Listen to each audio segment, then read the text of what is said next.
এখন আমরা শিখব হচ্ছে পুনর্বিন্যাসকরণ বিক্রিয়া বা রিঅ্যারেঞ্জমেন্ট রিঅ্যাকশন। আচ্ছা, এখন মনোযোগ দেওয়ার বিষয় হচ্ছে গিয়ে রিঅ্যারেঞ্জমেন্ট রিঅ্যাকশন বা পুনর্বিন্যাসকরণ বিক্রিয়া বলতে আমরা কি বুঝবো বা কি আশ্রয় বিষয়। আমি কিন্তু বোর্ডে কিছু লিখে রাখিনি, দেখেন বোর্ডটা ফাঁকা। ব্যাপারটা হচ্ছে অলরেডি আমরা পুনর্বিন্যাসকরণ বিক্রিয়া পারি বলতে কি পুনর্বিন্যাসকরণ বিক্রিয়ার আরেকটা নাম যদি আমি আপনাকে বলে দিই তাহলে আসলে আপনি পেরে যাবেন। পুনর্বিন্যাসকরণ আরেকটা নাম হচ্ছে কি আসলে সমানুকরণ বিক্রিয়া।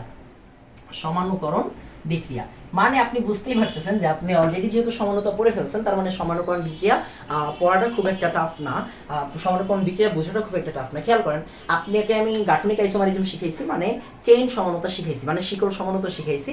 তার মানে আপনি একটু মনোযোগ দিলেই খেয়াল করবেন, ওইখানে আপনি দেখছিলেন এরকম অসংখ্য উদাহরণ দেখছেন। যেমন আমরা দেখছি হচ্ছে কি হচ্ছে butane CH3 CH2 CH2 CH3, এটা হচ্ছে বিউটেন।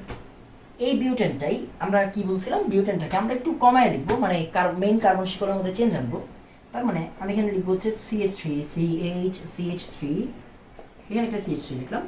দেখেন এটা হচ্ছে আমাদের বিউটেন, এটা হচ্ছে আমাদের বিউটেন। আচ্ছা, আমি একটু 3 গুলোকে ঠিক করে দিই। এটা হচ্ছে কি আমাদের বিউটেন, এটা হচ্ছে আমাদের বিউটেন, নরমাল বিউটেন আর কি। আর এটাকে আমরা কিন্তু বলি 2 মিথাইল প্রোপেন। আচ্ছা, এন্ড এটাকে আমরা কি বলছিলাম, এটাকে আমরা বলছিলাম হচ্ছে চেইন সমাণু বা হচ্ছে শিকল সমাণু, চেইন সমাণু বা শিকল সমাণু।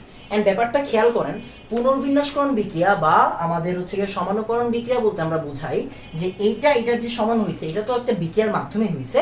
এটা বিক্রিয়াটা আমি জাস্ট বলে দিচ্ছি, এগুলো সব ধরনের বিক্রিয়া মুখস্থ রাখার দরকার নাই। যেমন এখানে হচ্ছে গিয়ে LCl3 থাকে, প্রভাবক হিসেবে HCl থাকে, আর হচ্ছে গিয়ে 300 ডিগ্রি সেলসিয়াস টেম্পারেচার দিতে হয়। মানে কি এই জিনিসগুলো দিলেই এই পার্টটা এই পার্টে কনভার্ট হয়ে যায়। এন্ড এটাকেই আমরা বলতেছি পুনর্বিন্যাসকরণ বিক্রিয়া। তারপরে খেয়াল করেন, সমানুকরণের যে মূল আইডিয়া ছিল আপনাদের মনে আছে, আমরা ফার্স্ট সেকশন কভার করছিলাম, মানে আমাদের পড়াশোনার ফার্স্ট সেকশন কভার করছিলাম জৈব যৌগ এর ইতিহাস, মানে সেকেন্ড সেকশন হিসাব করতে গেলে ওই সেকেন্ড সেকশনে আমরা কিন্তু জৈব যৌগের ইতিহাস নিয়ে আলোচনা করছিলাম, যে একটা মজার এবং দৈবিক ঘটনা।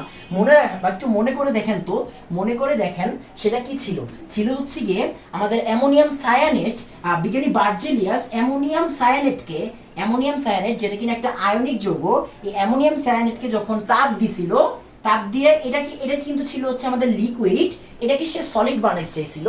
সলিড বানাইতে চাওয়াতে যখন আপনি এটাকে তাপ দিতে গেছে, আসলে তাপ দিতে গিয়ে কি হয়েছে দেখেন, NH2CO NH2 হয়ে গেছে। দেখেন NH2CO NH2 হয়ে গেছে, মানে আমাদের ইউরিয়া তৈরি হয়ে গেছে,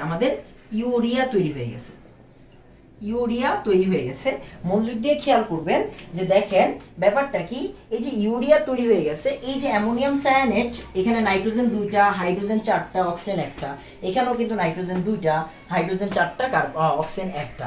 তার মানে হচ্ছে এই যে অ্যামোনিয়াম সায়ানেট, লিকুইড সলিড, এগুলো বাদ দিই, কোনটা দিয়ে কি তৈরি করতে গেছে সব বাদ দেন, সব কাহিনী বাদ দেন, এগুলো তো আমরা কাহিনীতে পড়ছি।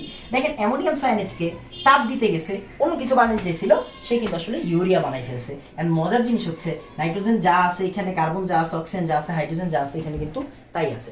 মানে কি পুনর্বিন্যাসকরণ বা সমানুকরণ বিক্রিয়া বলতে কি বোঝাই, আমরা জানি যে একটা যৌগ আর একটা যৌগের সমাণু হতে পারে বিভিন্ন সার্টেন কন্ডিশনে। তো হচ্ছে গিয়ে এরা যে সমাণু হয়, এরা সমাণু হতে গেলেও তো বিভিন্ন বিক্রিয়ার মাধ্যমে সমাণু হয়। তো হচ্ছে গিয়ে একটা যৌগ আরেকটা যৌগের সমাণু হইতে গেলে যে মাধ্যমটা পার হয়ে আসতে হয়, মানে যে বিক্রিয়ার মাধ্যমে পার হয়ে আসে, ওইটাকে আমরা বলতেছি হচ্ছে গিয়ে পুনর্বিন্যাসকরণ বিক্রিয়া বা হচ্ছে সমানুকরণ বিক্রিয়া।